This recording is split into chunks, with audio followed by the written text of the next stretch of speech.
Nos encontramos con Víctor Florencio Ramírez Hernández, profesor de Bachillerato Tecnológico, quien participó coordinando la actualización de los programas de Humanidades en Educación Media Superior. Hola, Víctor. Hola, Miriam.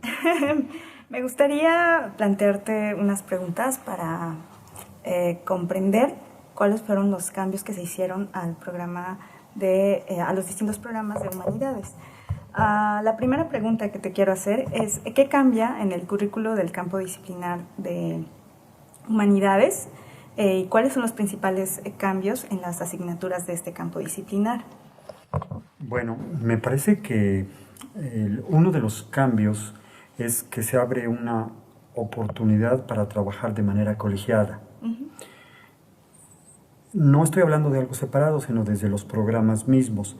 La posibilidad de que, por ejemplo, desde diferentes asignaturas podamos establecer un producto integrador.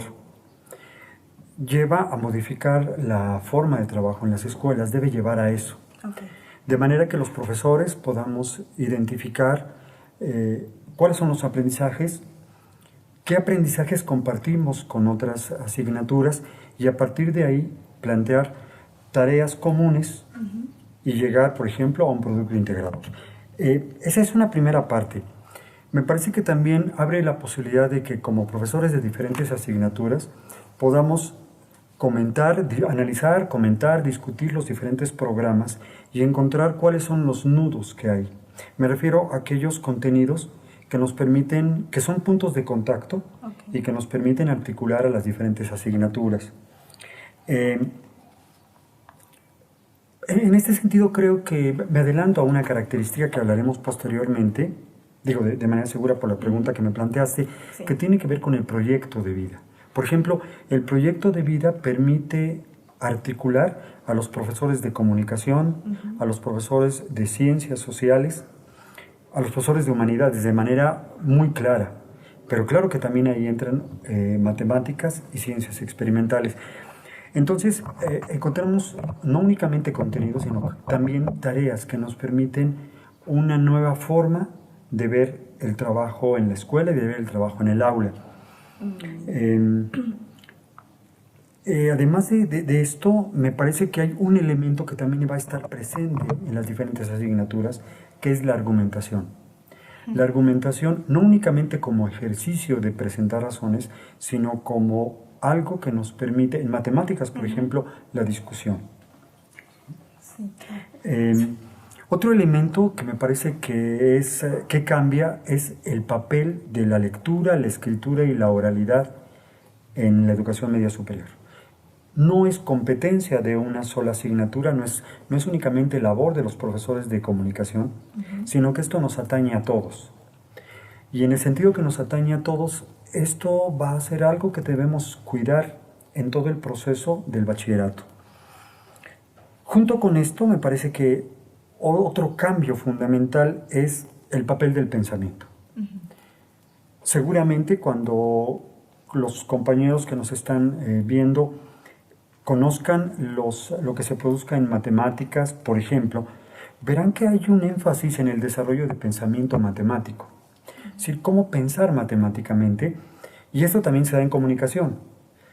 Cómo pensar comunicativamente cuando tengo que leer, cuando tengo que escribir, cuando tengo que ponerme frente a alguien o junto a alguien para poder hablar.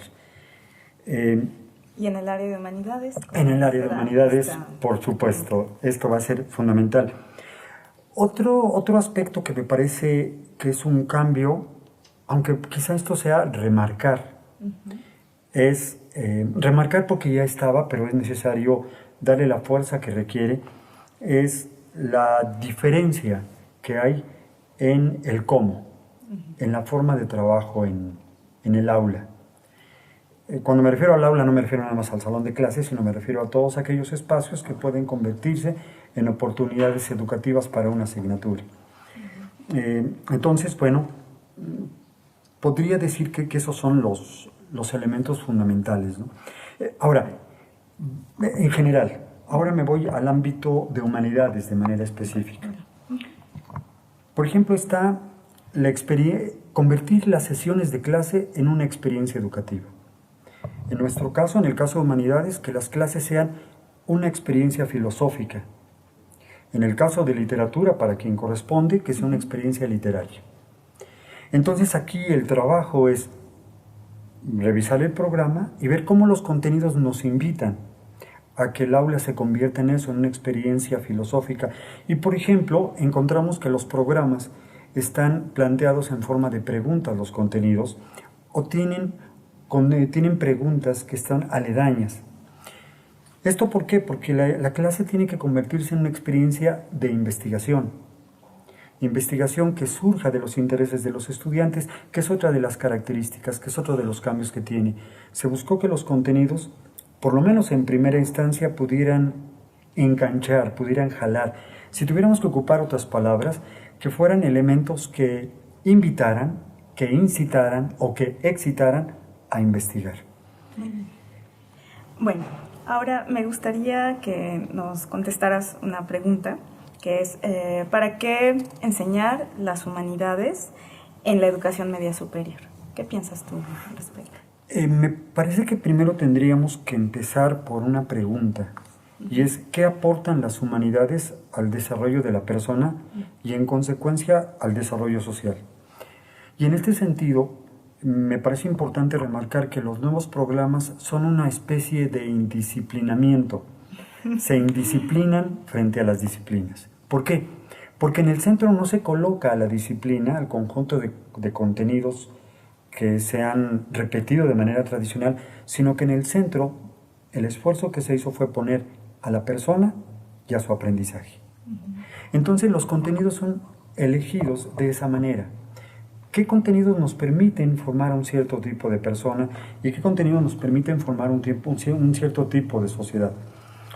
En este sentido es importante las características de la persona, por ejemplo, cómo lograr su responsabilidad, cómo lograr el desarrollo de una actitud y de un pensamiento críticos, no únicamente de un pensamiento, de una actitud también crítica, de una disposición a poner en tela de juicio las propias creencias, las normas, para tratar de discutirlas, por ejemplo, cómo generar y cómo desarrollar la creatividad, como la posibilidad de imaginar, por ejemplo, nuevos escenarios, así como el desarrollo progresivo de esas habilidades para comunicarse y para expresarse, no únicamente para poner en común, sino también para decir lo que está dentro, pero para apreciar el arte y las experiencias estéticas, lo que tiene que ver con la percepción y con la sensación.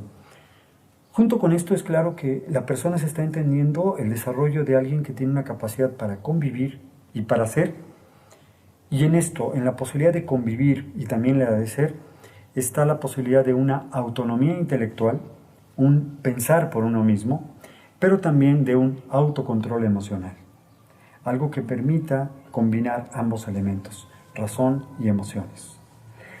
En este sentido es importante que el proceso educativo se convierta en lo que había dicho antes, una experiencia,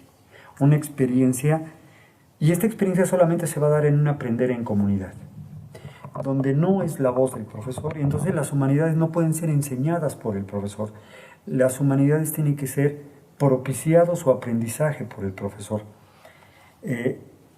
porque aprendes a pensar pensando y no nada más escuchando. En este sentido nosotros estamos por un aprender a pensar que tiene que ver con los diferentes ámbitos de la vida humana. Y otro elemento importante, el trabajo de pensar en colectivo, dado que pensamos con otros, pero también pensamos para otros, y podemos hacerlo pensando como si fuéramos otros. Y en este proceso empático, en este proceso de ponerse en el lugar de los otros, ya implica escuchar, ya implica una escucha activa, atender a las razones del otro, y entonces esto se convierte en un proceso eminentemente social. Cuando tú me preguntas para qué enseñar, me parece que aquí hay una respuesta.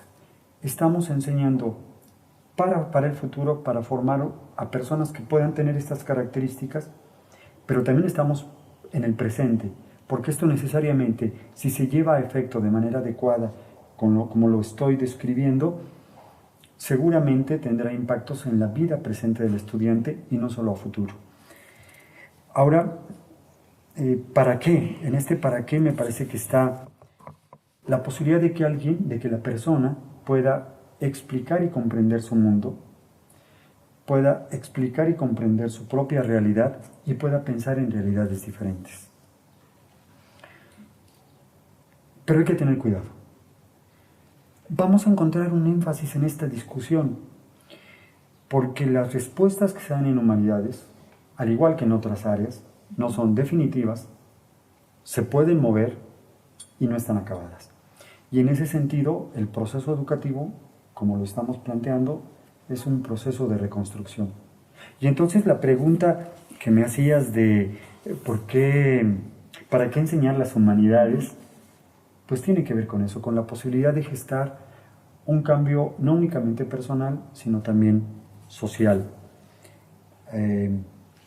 Solamente me parece importante recalcar que esto implica que el estudiante aprenda a través de las humanidades a conocerse, a cuidarse y a promover su propio desarrollo, que aprenda a entender y a interpretar las diferentes situaciones de la vida personal y colectivas, que aprenda a identificar y evaluar de manera crítica sus creencias, pero también las creencias que compartimos socialmente, sus acciones, lo que hace, sus valores y las normas, que aprenda a interactuar con los otros y con el medio con dos requisitos, con la mayor libertad, pero también con la mayor responsabilidad que sean posibles, que aprenda a conocer y a valorar diversas maneras de relacionarse con él mismo, con la sociedad, la cultura y el mundo, y finalmente que aprenda a expandir sus posibilidades de vida.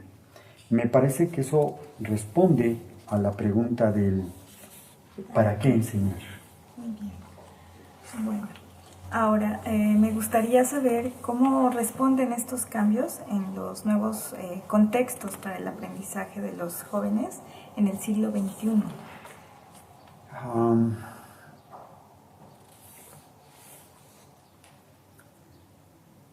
Me parece que creo que tendría que agregar algo a lo anterior para no a la pregunta que hiciste anteriormente. Me parece que tendría que agregarle algo. Me preguntaste para qué enseñar. Creo que tendría que cambiarse por esta pregunta: ¿para qué aprender? Eso creo que ya lo respondí. Pero también tendría que agregarse otra pregunta, que es ¿cómo aprender? Y ahora sí podría entrar al cómo enseñar. ¿Por qué lo conecto con esta parte? Porque con esta última pregunta que haces, que es ¿cómo responden estos cambios, los cambios curriculares? Tanto contenidos, la propuesta de contenidos como la propuesta de la forma de trabajo, tiene que ver con el desarrollo del pensamiento, como lo había señalado en la primera parte. Pero cuando hablamos de desarrollo del pensamiento, ¿a qué nos referimos? Fundamentalmente a tres tipos de pensamiento.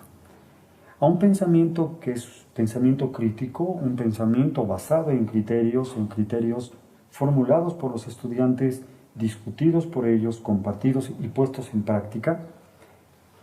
Es decir, no todo vale. Un pensamiento que al desarrollarse socialmente le permite tomar en cuenta al otro, que le permite pensar en el otro, y en ese sentido hablamos de un pensamiento moral, podríamos decir un pensamiento cuidante, que toma en cuenta al otro y lo cuida, pero también de un pensamiento creativo. Y en esta última parte es donde encuentro conexión con la pregunta última que haces: ¿cómo responden estos cambios a los contextos de aprendizaje? La pregunta que tendríamos que hacernos es si el mundo es el mismo que nos tocó vivir. No vamos a hablar de las diferencias de edades entre tú y yo, pero es evidente que la diferencia en edades entre tú y yo marca también diferentes contextos que nos tocó vivir a nosotros cuando teníamos 16 años. Pero además también cómo aprendimos tú y yo las humanidades, así como otras asignaturas. Este es un cambio, ¿no? Nosotros aprendimos la filosofía desde una perspectiva mucho más histórica, autores, conceptos, y aquí se propone más bien actividades para el desarrollo de habilidades que funcionen tanto para la investigación filosófica como fuera del aula. Me parece que esa parte es fundamental. Eso que estás diciendo de lo que estamos proponiendo es algo así como ocupar las humanidades para pensar la vida, para pensar la propia vida. Y en ese sentido es diferente a pensar en una serie de autores que a veces únicamente te quedas con el dato sin encontrarle conexión o relación. La propuesta es muy diferente, ¿no? En ese sentido es, ¿qué me puede decir ese pensamiento elaborado por otros para pensar mi propia vida? Pero es evidente que todos ellos tuvieron otros contextos muy distintos a los que nos ha tocado vivir a ti y a mí. Si ya los tuyos y los míos son diferentes, pensar en otros autores es muy diferente, o pensar en estos autores es muy diferente. Entonces, pensando que ellos tendrán nuevos contextos, situaciones inéditas, tenemos que pensar en el presente y tenemos que pensar en el futuro. Y cuando pensamos en el futuro está el desarrollo de habilidades que me permitan pensar mi vida, pensar la vida y la existencia en diferentes contextos, distintos, a veces de manera casi radical, a los que nos ha tocado vivir. Entonces, ¿de qué manera responde el pensamiento crítico, la formulación de criterios, el pensamiento cuidante, pensar en el otro, cuidar al otro, pero también el pensamiento creativo, las posibilidades de expandir las opciones de ver la vida, de ver la realidad y de enfrentarse a las necesidades que serán diferentes y a las formas de interacción y a todo lo que esto implica?